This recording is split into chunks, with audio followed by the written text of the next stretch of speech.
नमस्कार, बंसल न्यूज में आपका स्वागत है। मैं हूं आपके साथ सुहेल खान।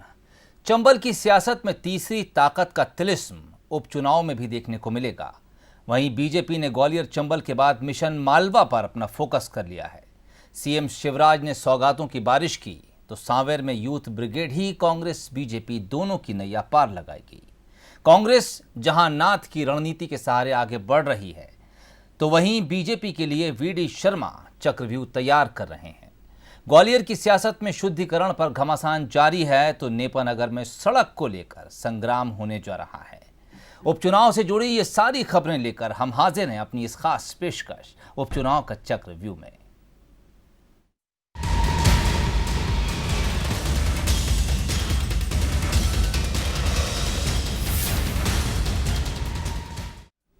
प्रदेश की 27 सीटों पर होने वाले उपचुनाव में बीएसपी ने भी अपनी ताल ठोंक दी है। बीएसपी ने ग्वालियर चंबल अंचल की 16 सीटों में से 8 सीटों पर अपने उम्मीदवार घोषित करके कांग्रेस और बीजेपी दोनों को पीछे छोड़ दिया है। बीएसपी ग्वालियर चंबल अंचल में अपना एक अलग वजूद रखती है। तीसरी ताकत के रूप में अंचल में पहचानी जाने वाली बीएसपी इस उपचुनाव में बेहतर प्रदर्शन का दावा भी कर रही है। चंबल में दिखेगा तीसरी ताकत का तिलिस्म। उपचुनाव में बीएसपी भी दिखाएगी दम। मायावती ने 8 सीटों पर किया उम्मीदवारों का ऐलान। बीएसपी के फैसले से कांग्रेस बीजेपी कौन होगा परेशान? 2018 के विधानसभा चुनाव में ग्वालियर चंबल अंचल की 34 सीटों में से 26 सीटों पर कांग्रेस ने विजय पताका फहराई थी। बीजेपी को सिर्फ 7 सीटों से संतोष करना पड़ा था, तो बीएसपी भी एक सीट जीतने में कामयाब हुई थी। अब ग्वालियर चंबल की 16 सीटों पर उपचुनाव होना है। सियासी समीकरण की नजाकत को समझते हुए बीएसपी ने अपने उम्मीदवार उतारने शुरू कर दिए हैं। पहले चरण में 8 उम्मीदवारों की घोषणा की गई है, जिनमें मुरैना जिले के मुरैना, जौरा, अंबा विधानसभा सीट, ग्वालियर जिले की डबरा विधानसभा सीट, शिवपुरी जिले की पोहारी और करेरा सीट, भिंड जिले की मेहगांव और गोहद विधानसभा सीट शामिल है। बीएसपी का इनमें से कई सीटों पर पहले कब्जा रहा है। बीएसपी के मैदान में आने से मुकाबला रोचक हो गया है। बीएसपी का दावा है कि वो पूरे दमखम के साथ उपचुनाव में उतरेगी।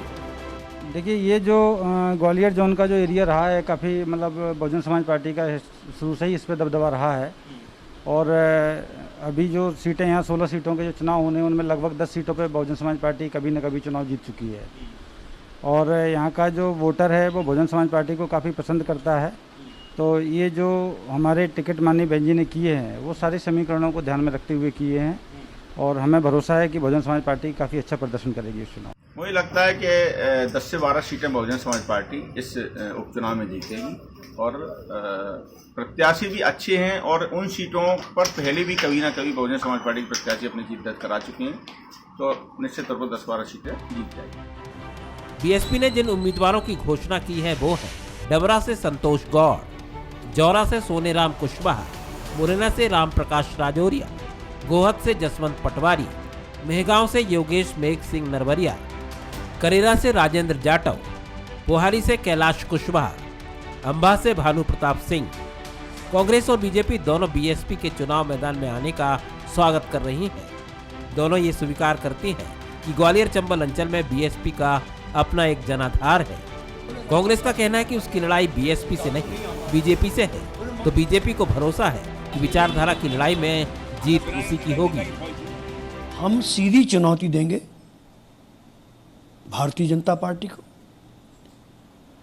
बसपा ने मौके बेमौके जब भी हमें जरूरत पड़ी है, फांसीवादी विचारधारा को मदद न करो, बसपा हमारे साथ खड़ी मिली है। बसपा और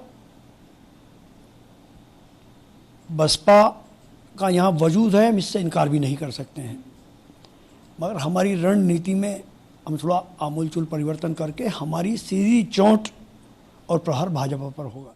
देखिए, उनका अपना एक वोट बैंक है बीएसपी का, उसको नकार नहीं सकते हैं और वो वोट बैंक उन्हीं विचार से जुड़ा हुआ है, उनके नेता मायावती से जुड़ा हुआ है और निश्चित तौर पर वो वोट बैंक उनके साथ जाता है। ठीक है, सवाल हार जीत का, ये फैसला जनता का है। भारतीय जनता पार्टी पूरे दम के साथ चुनाव लड़ रही है।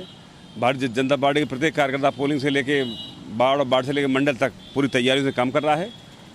और मुझे उम्मीद है कि जनता का जनादेश सकारात्मक होगा। बीएसपी के मैदान में आने से उपचुनाव में कांग्रेस को कठिनाई का सामना करना पड़ सकता है। 2018 के चुनाव में बीएसपी का वोट कांग्रेस को शिफ्ट हुआ था, जिसके चलते चंबल में उसको ऐतिहासिक जीत मिली थी। क्या इस बार कांग्रेस बीएसपी के वोट बैंक में सेंध लगाने में कामयाब होगी या फिर बीएसपी के आने से बीजेपी को उपचुनाव में फायदा होगा, ये देखने वाली बात होगी।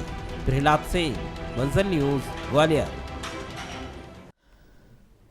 ग्वालियर चंबल में चुनावी शंखनाद के बाद सीएम शिवराज ने मालवा निमाड़ का रुख किया। उपचुनाव से पहले सीएम ने क्षेत्र पर सौगातों की बारिश कर दी। यहां की 7 सीटें भी सत्ता का रास्ता तय करने वाली साबित होंगी। मतलब साफ है कि सत्ता की इस सत्ते पर नजर है। फसल बीमा योजना की तिथि बढ़ के 31 अगस्त हो गई है। फसल बीमा योजना का लाभ मिले और उसके साथ साथ बाकी जो आवश्यक व्यवस्थाएं किसान की वो सब मैं करूँगा। आज मैं यहाँ देखने आया हूँ, कल भी मैं कुछ जिलों में फसलें देखूँगा और उसके बाद किसानों के लिए हम रणनीति बनाएंगे। ग्वालियर चंबल के बाद बीजेपी मिशन मालवा निमाड़ पर जुट गई है। मुख्यमंत्री का हेलीकॉप्टर सीधे खातेगांव के खेत में उतरा, जहां उन्होंने किसानों से सीधा संवाद किया और सोयाबीन की फसल का मुआयना किया। मुख्यमंत्री ने इस महामारी काल में किसानों को राहत पहुंचाने 4,500 करोड़ बीमा की राशि 6 सितंबर को जारी करने का ऐलान किया है।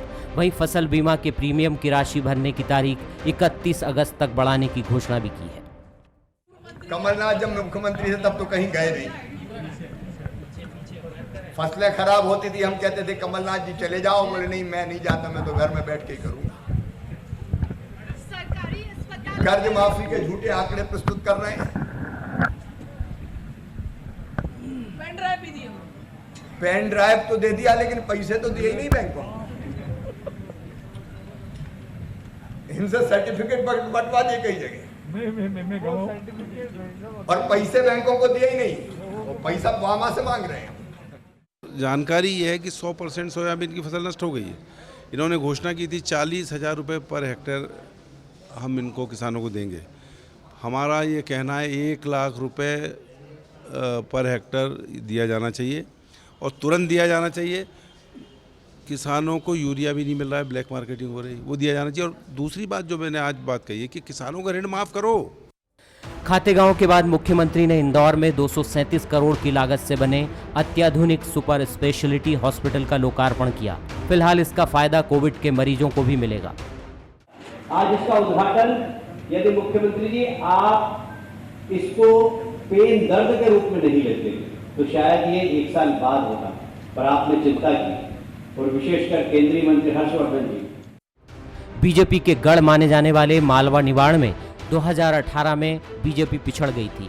यहाँ की 66 सीटों में से उसे 28 ही मिली थी। कांग्रेस ने 35 सीट लेकर अच्छा प्रदर्शन किया और सत्ता तक पहुंची, लेकिन 2019 के लोकसभा चुनाव में बीजेपी ने कांग्रेस को बड़ा झटका दिया। सभी 8 सीटें बीजेपी को मिली।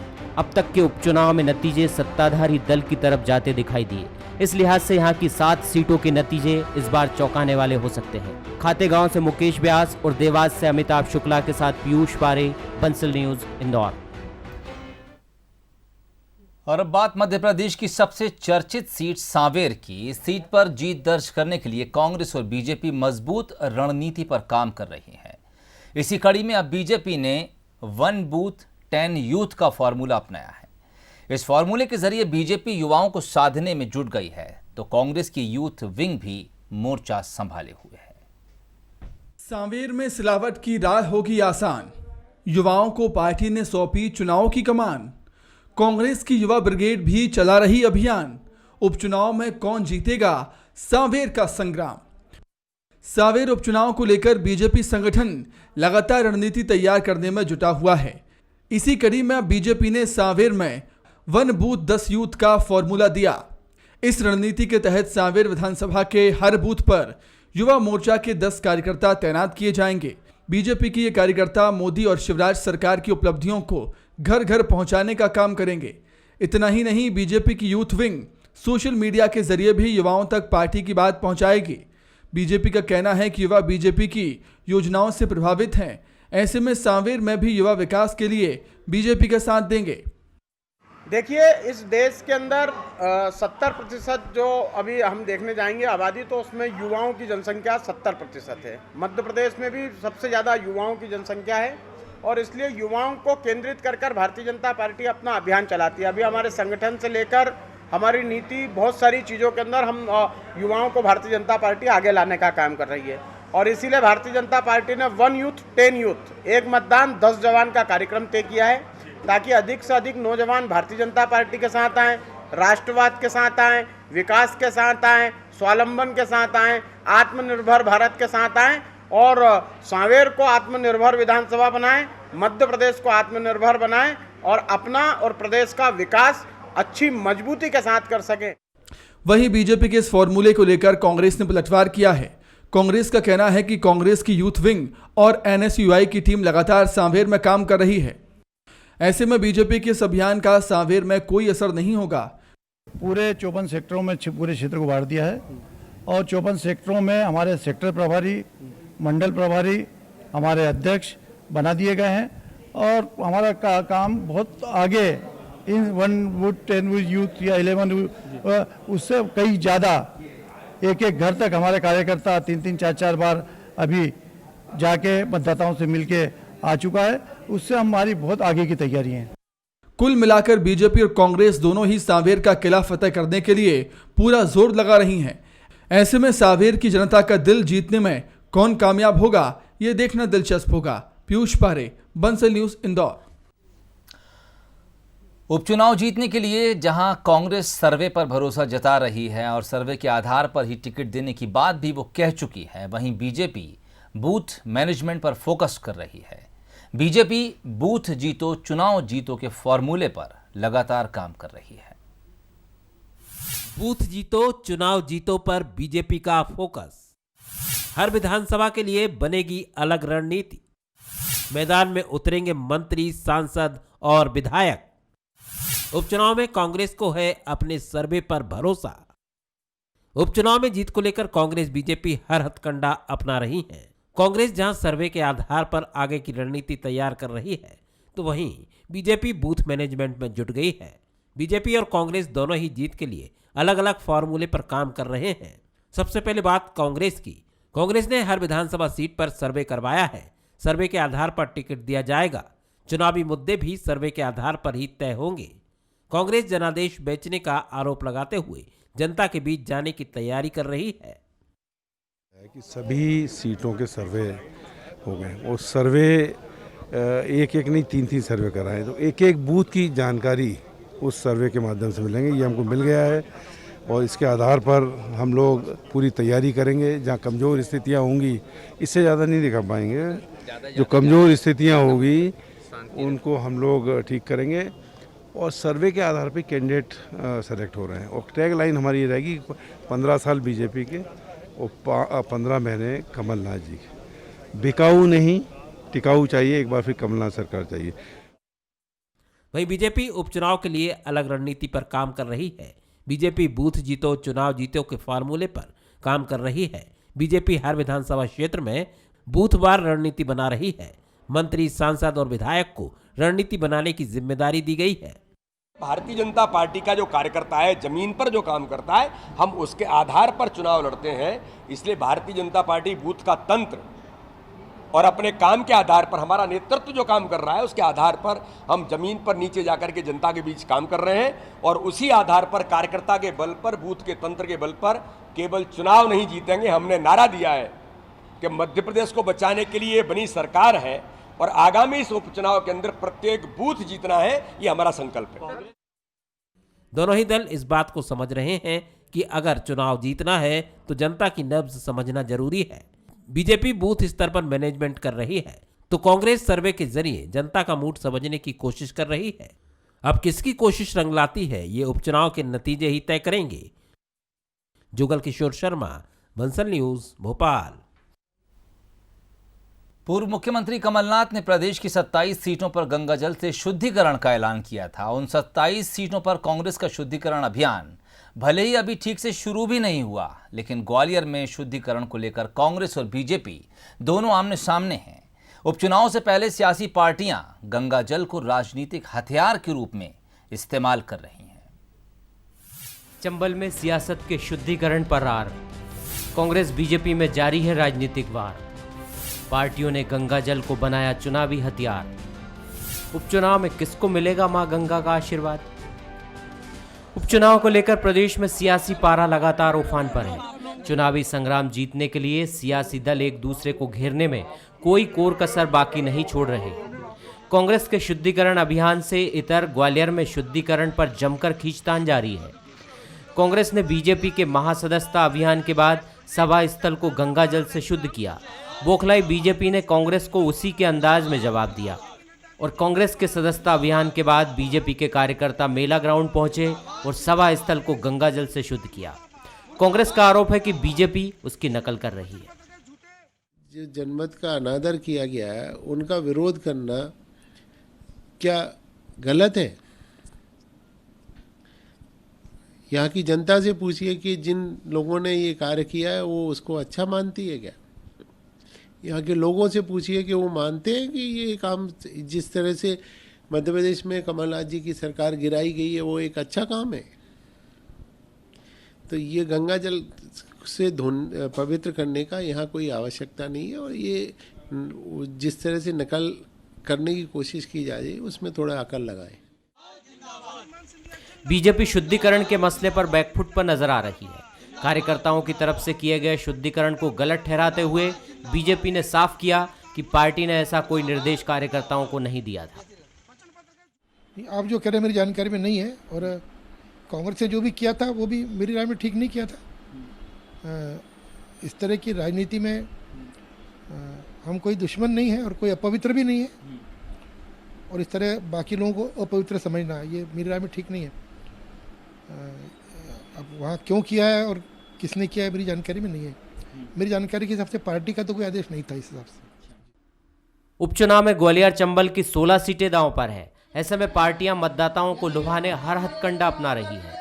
शायद यही वजह है कि ग्वालियर में शुद्धिकरण पर सियासत जारी है। कांग्रेस बीजेपी दोनों गंगा जल लेकर घूम रही है। उपचुनाव में गंगा मैया का आशीर्वाद किसको मिलेगा ये तो चुनाव के नतीजे ही तय करेंगे। प्रहलाद सेन, बंसल न्यूज, ग्वालियर। बुरहानपुर जिले की नेपानगर विधानसभा सीट पर जैसे जैसे उपचुनाव नजदीक आ रहा है, नेताओं के साथ मतदाता भी अपनी समस्याओं को लेकर अब मुखर हो रहे हैं। विधानसभा क्षेत्र के कई इलाकों में सड़कें बदहाल हैं। सड़कों के गड्ढे उपचुनाव में सियासी दलों के गले की हड्डी भी बन सकते हैं, क्योंकि लोगों ने अब ये तक कह दिया है कि सड़क नहीं तो मतदान नहीं। नेपानगर विधानसभा में समस्याओं का अंबार। बदहाल सड़कों को लेकर मतदाता नाराज। सड़क नहीं तो वोट नहीं की कर रहे बात। उपचुनाव में सियासी दलों की हालत होगी खराब। इनको सड़क में गड्ढे कहें या फिर गड्ढों में सड़क। तस्वीरें नेपानगर विधानसभा क्षेत्र की हैं, जहां सड़कों में करीब 2 फीट गहरे गड्ढे हो चुके हैं। सरकारें आती हैं, चली जाती हैं, लेकिन सड़कों के हालात नहीं बदलते। अब बदहाल सड़कों को लेकर क्षेत्र के किसानों का गुस्सा फूटने लगा है। निबोला इलाके में किसान और ग्रामीण सड़क पर उतर आए हैं और राजनीतिक दलों के खिलाफ हल्ला बोला। ग्रामीणों का आरोप है कि बीजेपी और कांग्रेस दोनों ही सरकारों के राज में इंदौर इच्छापुर स्टेट हाईवे की हालत बद से बदतर हो चुकी है। कभी भी कोई भी बड़ा हादसा हो सकता है। वहीं सरोला से हनुमंत खेड़ा और महल गुलारा मार्ग भी जर्जर हो चुका है। नेपानगर की शिवाजी चौराहे से भातखेड़ा मार्ग, मातापुर बाजार मेन मार्केट की सड़कों में भी गड्ढे हो चुके हैं। किसानों और ग्रामीणों ने साफ कर दिया है कि अगर उपचुनाव से पहले सड़कें नहीं बनी तो मतदान नहीं करेंगे। समस्या ये है कि मध्य प्रदेश का इंदौर इच्छापुर सबसे बड़ा स्टेट हाईवे है और यहाँ पे मतलब आए दिन दुर्घटना हो रही है। ये निम्बोला, ग्राम निम्बोला में ये जो रेलवे और ब्रिज बना हुआ है, इस पे पूरे गड्ढे हो गए। अगर ये रोड का कुछ हुआ तो ठीक है, नहीं तो अभी हनुमतखेड़ा, सारोला, महलगढ़ा वाले सभी भाई लोग बोल रहे हैं कि भाई हम लोग अभी चुनाव का बहिष्कार कर देंगे। किसानों और ग्रामीणों ने अपना फैसला सुना दिया है। मतदान न करने के फैसले पर कलेक्टर का कहना है कि जल्द ही इस मसले को सुलझा लिया जाएगा। मेरी नेशनल हाईवे के अधिकारियों से बातचीत भी हुई है, तो उनका ये कहना है कि हम लोग इस सड़क के रख रखाव के लिए बजट या पैसा देने के लिए तैयार है, लेकिन उनके पास में मैन पावर की कमी है, तो वो बोल रहे हैं कि एजेंसी राज्य सरकार की होगी तो हम लोग इस काम को कर देंगे। तो मेरी MPRDC के अधिकारियों पे और NH के वरिष्ठ अधिकारियों से भी इस बारे में चर्चा हुई है और इसका सोल्यूशन हम लोग आने वाले 2-4 दिन में निकाल लेंगे और निकाल के जो जनता को तकलीफ हो रही है और मीडिया के माध्यम से संज्ञान में आया कि रोड पे गड्ढे हो गए हैं, एक्सीडेंट के चांसेज है, तो हम इसको प्राथमिकता से लेते हुए अगले 1 वीक में इस प्रॉब्लम को रिजॉल्व करवा लेंगे। कांग्रेस छोड़कर बीजेपी में शामिल हुई सुमित्रा देवी कासडेकर का भी क्षेत्र में विरोध हो रहा है। विकास न कर पाने का मलाल सुमित्रा कासडेकर को भी है। वो बीजेपी में जाने की वजह भी उसी को बता रही हैं। वहीं कांग्रेस कासडेकर पर गंभीर आरोप लगा रही है कि मुझे जनता ने इसलिए चुने थे कि मैं विकास कर पाऊंगी, पर एक भी विकास नहीं हो रहे। मैं अगली बार चुनाव में जाती और जो मैंने वादे किए थे वो वादे नहीं पूरा कर पा रही हूँ, तो मैं कैसे किस मुंह से जाऊं उनके पास में। इसलिए मैं परेशान होकर एक भी काम नहीं होने के कारण भारतीय जनता पार्टी में शामिल हो गई थी। पैसा भी अच्छा खासा इनको मिल गया। जो मार्केट में जो हवा है कि 35 करोड़ में सुमित्रा कासडेकर बिकी है, तो इनको जब ये मेरे कार्यकाल में सरपंच का चुनाव लड़ी थी तो सरपंच का चुनाव नहीं जीत पाई थी और हमारे कार्यकर्ताओं ने इन्हें जनपद सदस्य बनाया। जनपद सदस्य बनाने के बाद में इनको विधायक बनाया और विधायक बनने के बाद में ये इतने ऊंचे ख्वाब में चलने लगे कि इन्होंने पैसे के अलावा कुछ नहीं देखा। मतदाता नाराज हैं, सड़कें गड्ढों में तब्दील हो चुकी हैं और सियासत अपनी चरम पर है। अब देखने वाली बात यह होगी कि नेपानगर की जंग में मतदाता किसका साथ देकर जीत का तिलक लगाएंगे। गोपाल देवकर, बंसल न्यूज, बुरहानपुर। उपचुनाव के चक्रव्यूह में फिलहाल इतना ही। इजाजत दीजिए, नमस्कार।